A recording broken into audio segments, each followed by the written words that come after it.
Disloyal estates. Okay, so they are still wanting more land. They can't have any more land until 1509, so they're just going to have to be disloyal for the time being.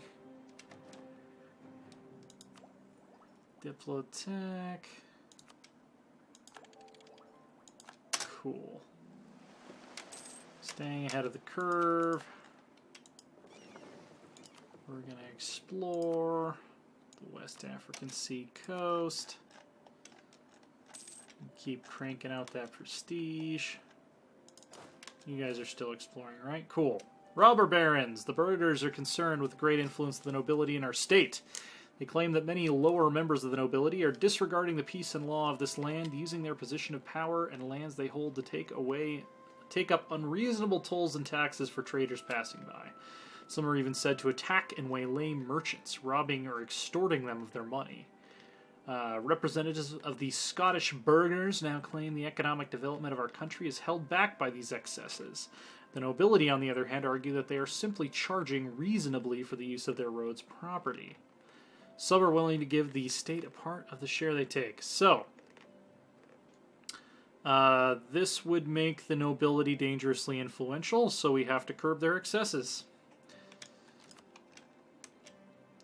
They already hate us.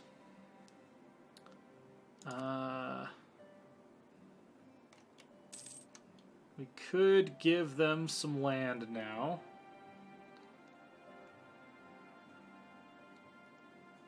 Yeah, because... yeah, we can give them some land. We're going to go in the macro builder here. We're going to look at development. We're going to sort by manpower value. So Lothian, I believe, already belongs to an estate. Or no, Lothian's our capital. Ulster. You guys can have Ulster. Whoops. Nobility. Ulster. Okay. That'll quiet them a little bit.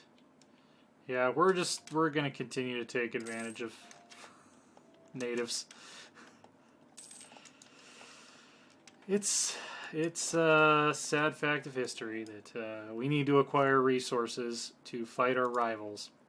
Most deadly lake. The natives whisper and throw evil glances around the still water. They say there's a spirit there in the form of a great serpent or monster. They claim the spirit ambushes canoes on the surface, pulling them into a watery grave. It may not be the work of monsters, but perhaps it would be wise to go the long way around. Yeah. We'll go around. Why not?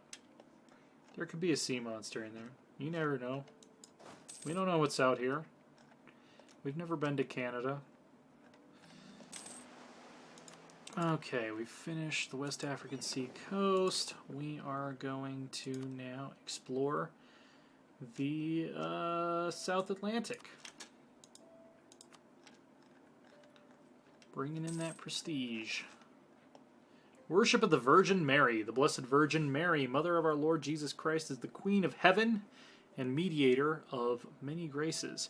There is no more perfect woman, and her holy motherhood grants her a seat at the right hand of God. Or does it? Recently, radical theologians have been arguing that there is no need for such intercessions. Are they right, or is the Holy Mother Church in danger from their almost heretical utterings? This gives us influence and reform desire, so I don't know why we would pick this one, unless we were deliberately trying to piss off the Pope, which does us no practical good at the moment. England shared their maps of the Caribbean with Portugal. Okay. I don't actually see any colonies yet. Oh wait, that's a Spanish colony right there. That's Carib, that's a native tribe, so... yeah, the Lenape are honing in our territory. Disloyal estates. Yeah, I know. It's going back up though. They own enough land. They should stop being assholes.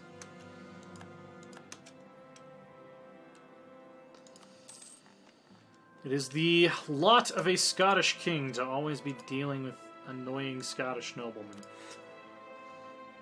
Wouldn't be true Scotland without that always hanging over us. Let's see.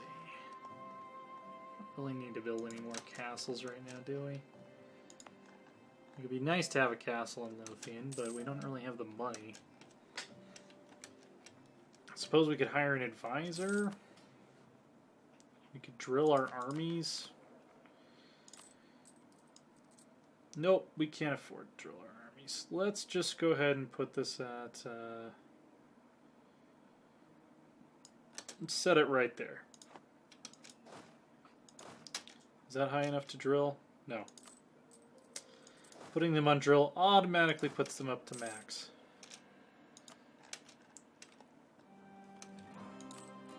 So really there's no reason to not keep it fairly low.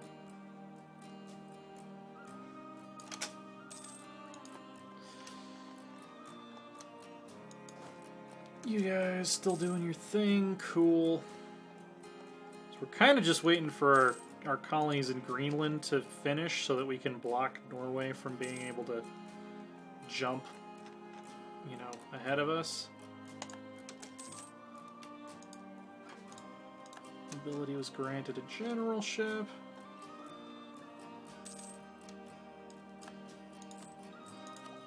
And since we're not ahead in admin tech, we're ahead in the other two categories.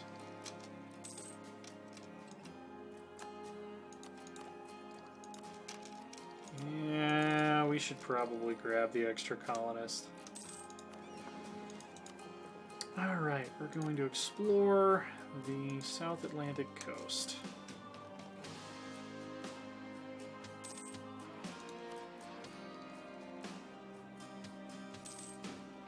Which means we're going to have to peel off another set of dudes here.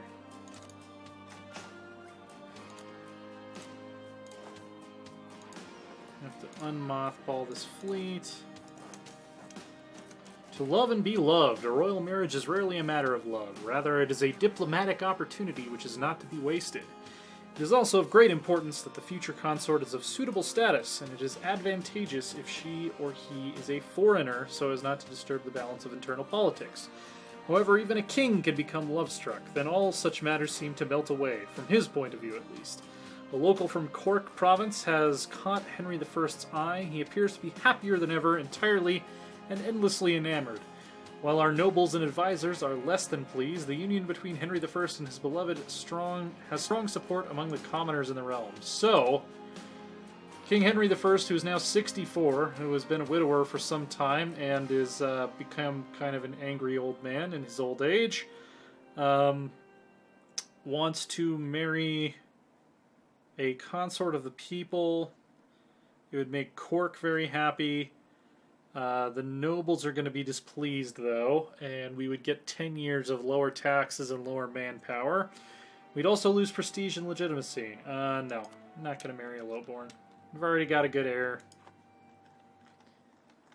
We're gonna veto that. We're gonna say nah.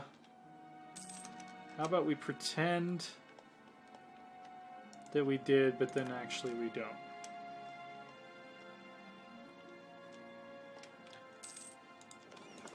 And yes, I know I'm wasting valuable time colonizing Greenland, but I want to make sure that colonial company founded decided to expand a colony into an adjacent province. This can only be good. Awesome. That's perfect. Of course, now we are running out of money like crazy.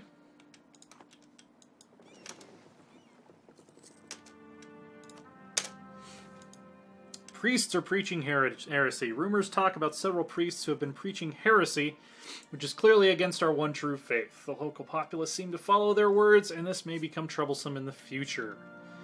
The clergy gain loyalty, or a bunch of bad shit happens. Let's crack down on it. Influenza, quarantine the port, and okay, somehow the colony we just established in glacial Greenland has come down with influenza. Atlantic South America. Go take a look. Give it a look-see.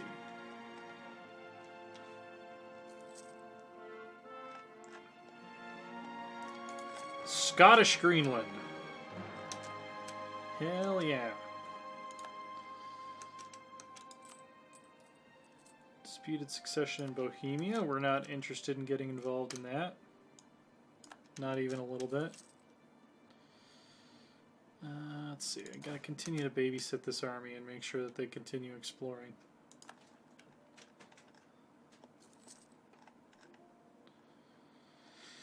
All right. Good times. So England's closest port to the New World is going to be either the Isle of Man or the Pale. So hopefully we can beat them to the colonization of North America decisively. Profiteering in Dumfries. The citizens of Dumfries have grown tired of the local influence of greedy Lubeckian merchants. We're going to protect our trade. Also, I want to take a look at this mission thing. So does... Okay, the Darien scheme... It's actually pretty good. But we have to colonize the Panama area. Which I believe is way outside of our jurisdiction. There's even a province called Darien. That's funny. Maybe we'll do it just for the global settler chance, but, like, not anytime soon, I don't think. Yeah, I mean, it's too far away. And we would much rather solidify our position in North America first. England has entered a golden era. You know what? So have we. If you're in a golden era, we're going to be in a golden era.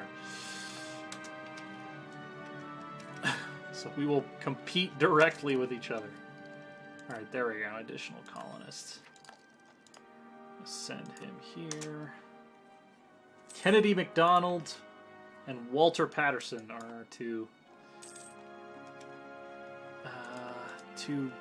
guys in charge of settling Greenland.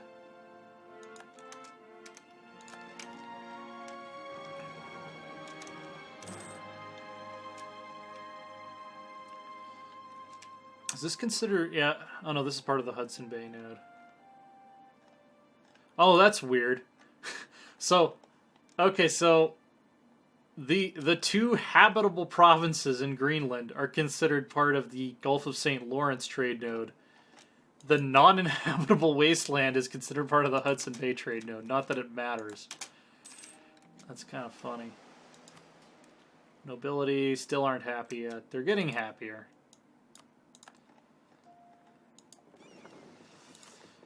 Alright, explore Atlantic South American coast. Gives a better idea of how the other colonizing nations are doing. What is that?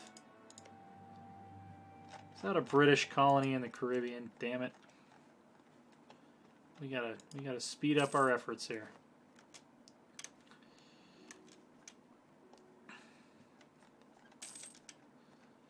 Somehow we're making money again. Did we start producing goods in Greenland? Oh yeah, we are producing ivory here, so...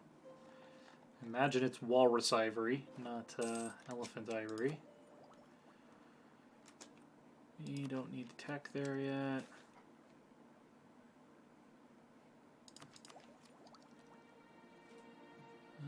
We could grab an idea, actually.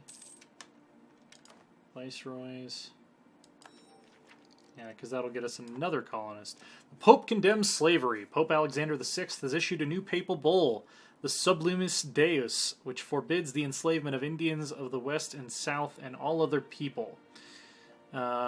So we can gain papal influence, we lose tariffs, and the Pope will like us, or refuse and continue the slavery of these people that doesn't really do much for us except keep our tariffs at maximum. So we've modernized the Royal Scots Navy. Oh yeah, we did. We already finished the Black Douglas, so which in this timeline was we actually worked with the Douglas family to reduce unrest, so that's cool. Modernize the Royal Scots Navy. Since the Wars of Independence, we've been looking at building up our navy. Previously, we've been using feudal obligations to supply fleets. We will now create a modern fleet owned by the king based at our port of New Haven. Assumingly not talking about New Haven, Connecticut, which we have not yet colonized. No, we are not going to dishonor the legacy of our ancestors.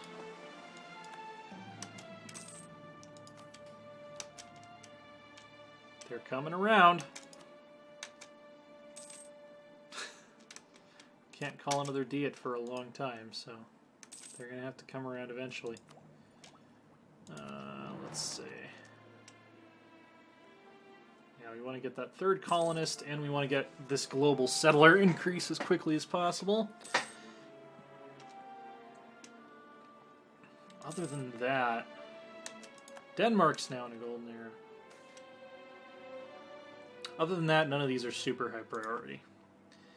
Cottage industry. Economic development is not always without conflict. It seems rich merchants in some of our burghers-dominated cities have been attempting to bypass various guild privileges by outsourcing work to the homes of families living outside the city. The fact this putting out system has been a very profitable strategy only further inflames the artisans of the city, who feel their ancient rights have been trampled and that the carefully managed prices of their products will suffer. The Scottish artisans now turn to the king to defend their privileges. The city councils have been able to root out competition not based in the cities. So, during the Middle Ages, a lot of production of all kinds of stuff in Western Europe was controlled by guilds. And these were basically organizations of a group of people who were all really good at, doing a certain thing, like, making different cloth or, armorers or swordsmiths. They would have had a guild, and they would set, like, a base price and, like, production levels and, like, even quality standards. Like, you couldn't make a sword that was too good. You had to make it the specific way the guild wanted you to make it, or else you'd, compete with, they wanted to, like, limit competition and set prices, basically. So this is, like, the merchants are trying to get around the guilds by going out of the countryside where their guilds don't have any control, and being like, hey, we'll have you guys, just make things without all of this regulation, and then, we'll get stuff for cheaper, and we'll, kind of edge the guilds out of the market that way. So let's see, 10 influence, local unrest, local tax modifier. This would give us 1 base production, conflict within the city. I think we're going to safeguard the guilds for now, even though in the long run it's not the best economic decision. I think it's what makes sense at the moment, especially RP-wise. We'd have a reason to do that for sure. I'm watching these carefully to see if anyone passes us. Ungrateful natives are attacking us with their whaling spears.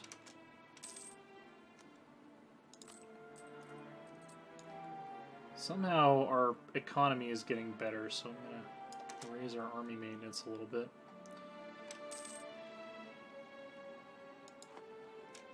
If anything, it'll keep England from getting any funny ideas. Let's see. Is our explorer still exploring? Yes, he is. So we need to bolster these guys a little bit. Build some more knights. We're going to build some more cannons.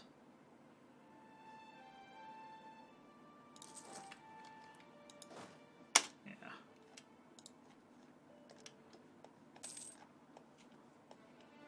Make sure our home guard is still strong.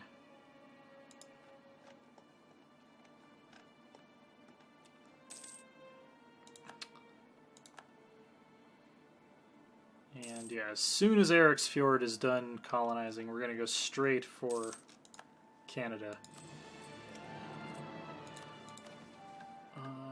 which I think we just need to have, yeah, 5 fully colonized provinces. So we basically need to have a colonial nation, and then we'll lock down Hochelaga for the center of trade. We'll lock down the St. Lawrence estuary, and then I think we'll just focus on cutting off the coast as much as possible. I mean, I'm not as interested in the Arctic provinces because they're going to take longer and be harder to develop. But like, yeah, Newfoundland we'll probably want to grab. So, that is the Newfoundland area, right? Yeah, Newfoundland. Labrador, I could take or leave. Sorry if you or your family are from Labrador. Côte Nord is pretty cold. So is Laurentia. So Quebec and Lower Canada is going to be our first priority for sure. These are all going to be Arctic provinces up here, right? We'll kind of follow. We'll follow logic. We'll just kind of, you know, we'll do it RP wise. Like, where would it make the most sense to expand our colony? Gary Patterson will no longer serve us, unfortunately. He led us for quite a good time. Michel Seton. That sounds kind of French. Seems like, to me at least.